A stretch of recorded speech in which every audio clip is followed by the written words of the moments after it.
सलाई दौर के अंदर अगर रिपोर्टिंग के ऊपर पाबंदी लग जाए, इजहार राय के ऊपर कोई कदगन आ जाए, तो आपको बात समझ आती है कि एक जर्नैली हुकूमत है या आपको आइन मुअत्तल है, आपका शख्सी आज़ादियाँ सलब हैं, तो आपके साथ कुछ भी किया जा सकता है। लेकिन एक पोलिटिकल गवर्नमेंट जमहूरी हुकूमत के अंदर रहते हुए अगर ऐसा हद तक इज़्ज़त का कानून पास हो जाए जिसके मुतल्लिक शुबात ये हैं कि आपको फिक्स करने के लिए बनाया जा रहा है। मैं ये नहीं कहूँगा कि सोशल मीडिया पे जो कुछ आ रहा है सारा कुछ सही आ रहा है, बहुत कुछ गलत आ रहा है, और उसको ठीक करने के लिए सियासी जमातों को, हमारी हुकूमत को, मुख्तलिफ इदारों को कुछ काम करने की ज़रूरत है, लोगों को एजुकेट करने की ज़रूरत है कि जब आपकी शख्सी आज़ादी और इजहार राय की आज़ादी मैटर करती है तो उसके साथ किसी और की भी शख्सी आज़ादी और उसका जो अपनी पर्सनालिटी है, उसकी ज़ात है, वो जुड़ी हुई है। ये नहीं हो सकता कि आप मुंह खोलें और किसी को गाली लिख के सोशल मीडिया पे छापते हैं, ये चीज़ें आप नहीं कर सकते।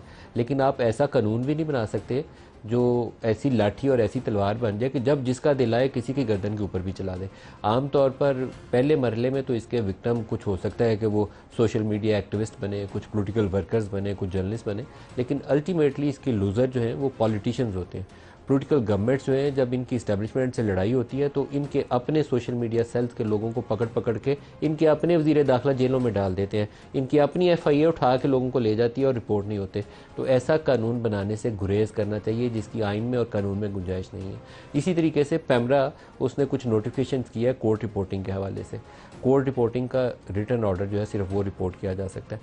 अब मेरे सामने एक बड़ा सवाल है इसके ऊपर, वो जो जज ऑब्जर्वेशन दे रहे होते हैं वो खिलाफ कानून दे रहे हैं। जो ऑब्जर्वेशन सारा सारा दिन वो देते हैं और छपती है, अगर वो किसी कानून के दायरे से या आइन के दायरे से वो मावरा ऑब्जर्वेशन है उन जजों की, तो फिर आपको थ्रू अटर्नी जनरल उन सुप्रीम कोर्ट और हाई कोर्ट के जजेस के साथ इंटरेक्ट करना चाहिए या कानून साजी करनी चाहिए कि वो ऑब्जर्वेशन देते हुए कुछ नाप तोल लिया करें। लेकिन अगर आप रिपोर्टिंग के ऊपर पाबंदी लगाएंगे तो इसका भी हो सकता है पहले मरहले में मेरे 4, 6, 8 जर्नलिस्ट साथी मारे जाएं या कुछ सोशल मीडिया के जो एक्टिविस्ट हैं वो मारे जाएं, लेकिन अल्टीमेटली नुकसान दोबारा पॉलिटिकल गवर्नमेंट्स का और सियासतदानों का होगा। जब इनके केस चल रहे होंगे, इनको सिसिलियन माफिया, इनको कोई और वो चीज़ें ऐसी बनाई जा रही होंगी, कोई चोर डाकू कातिल इनको कहा जा रहा होगा, वो चीज़ें जब नहीं छपेंगी ना, नई रिपोर्ट होंगी, तो फिर ये रोएंगे, उसको कहेंगे कि ये शख्सी आज़ादियों के खिलाफ हो गया। लेकिन आज सब कुछ अच्छा नज़र आता है, ये दुरुस्त नहीं है तरीका का। ना कोर्ट रिपोर्टिंग के ऊपर आप पाबंदी आयद कर सकते हैं। बाज़ रिमार्क्स जजेस दे रहे हैं जस्टिस इफ्तिखार चौधरी के वक्त से, उस वक्त किसी एक जमात को सूट करता था तो वो चुप रही, फिर दूसरी जमात को कोई सूट करता था तो वो खुश रही, लेकिन हर एक जमात ने अपने अपने वक्त में इसका बेनिफिट जो है एंजॉय किया और दूसरे को टूटने दिया। तो इफ्तिखार चौधरी ने पीपल्स पार्टी की कमर तोड़ी, उसने नून लीग ने बेनिफिट किया, फिर साकिब निसार ने, बंदयाल ने और बहुत सारे और लोगों ने, इन्होंने आकर नून लीग की कमर तोड़ी और PTI ने बेनिफिट किया। अब हो सकता है कल को किसी और की जमात की PTI की बारी आ जाए या परसों किसी तीसरे की बारी आ जाए। वो तरीकाकार को मैं अप्रिशिएट नहीं करता, लेकिन आप पाबंदियाँ रिपोर्ट करने पे लगा रहे हैं, उस तरीकाकार को पहले तय कर लें जिसकी वजह से वो एक गठजोड़ की कैफियत पैदा होती है किसी हुकूमत को बनाने के लिए या किसी को गिराने के लिए। उसको ग्रेस करने के लिए आप सारे लोगों को काम करना चाहिए, और वो एक नहीं कर सकेगा, वो कलेक्टिवली पॉलिटिशियंस को करना पड़ेगा ये काम। क्योंकि पॉलिटिशियंस रात के अंधेरे में जब जाते हैं मिलने के लिए कि माई बाप हमारी खिदमत हासिल है, हम इनसे ज़्यादा बूट पॉलिश कर सकते हैं, तो वो फिर दूसरे को गिराते हुए उसको झिझक भी महसूस नहीं होती, वो तो अपनी खिदमत खुद ऑफर कर रहा है।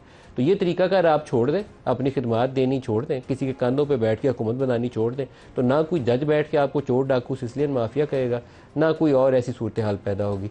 लेकिन शख्सी आज़ादियों पर और इजहार राय पर ऐसी पाबंदियाँ मत लगाएं जो लॉन्ग टर्म में पाकिस्तान के मफादात के ख़िलाफ़ जाएँ। हमें सोशल मीडिया के कुछ नॉर्म्स डेवलप करनी पड़ेंगी, लोगों को समझाना पड़ेगा, स्कूल कॉलेज यूनिवर्सिटी की सतह के ऊपर भी जाके आपको इन बच्चों को एजुकेट करना पड़ेगा कि जहां आपको इजहार राय की आज़ादी हासिल है वहां किसी और शख्स की ज़िंदगी भी इसके साथ जुड़ी हुई है। तो कुछ ऐसा आप मत कहें या मत बोलें जिसकी ना इस्लाम इजाज़त देता है, ना हमारी जो कल्चरल और सोशल वैल्यूज़ है, नॉर्म्स है, ना वो उसकी इजाज़त देती हैं। वो हमें उसके ऊपर काम करना चाहिए, लेकिन पाबंदियाँ वही होनी चाहिए जो काबिल कबूल हों, आइन और कानून की रोशनी में, ऐसी ना हो जो बिल्कुल एक मार्शल्लाह के दौर की याद ताज़ा कर दें।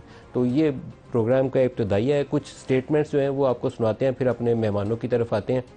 आज एक बैरिस्टर गौहर की तरफ से बयान आया है कि इमरान खान गुफ्तगू के लिए तैयार है। पाकिस्तान के बहुत सारे जो आजकल के मसाइल जुड़े हुए हैं, घूम फिर के उसके अंदर PTI का एक सेंट्रल रोल आ जाता है। PTI और इस्टेब्लिशमेंट आपस में बात कर लें, मुफाहमाना रवैया अपनाएं और एक पॉलिटिकल डायलॉग हो। नून लीग, पीपल्स पार्टी और PTI तीनों बड़ी जमातें आपस में डायलॉग करें, इस्टेब्लिशमेंट उसके साथ भी इंटरेक्ट ये कर लें, लेकिन पहले आपस में बैठ के SOPs वजह कर लें कि ये SOPs है, आज से हमारा ये नया चार्टर है, चार्टर ऑफ डेमोक्रेसी पहले जो बना था उसके बनते साथ ही पीपल्स पार्टी ने जनरल मुशर्रफ से दुबई में मुज़ाकरात शुरू कर दिए थे। वो तरीकाकार नहीं होना चाहिए कि अभी एक आप चार्टर तय करें और एक तीसरी जमात जाकर रात को मिल रही हो बातचीत करने के लिए।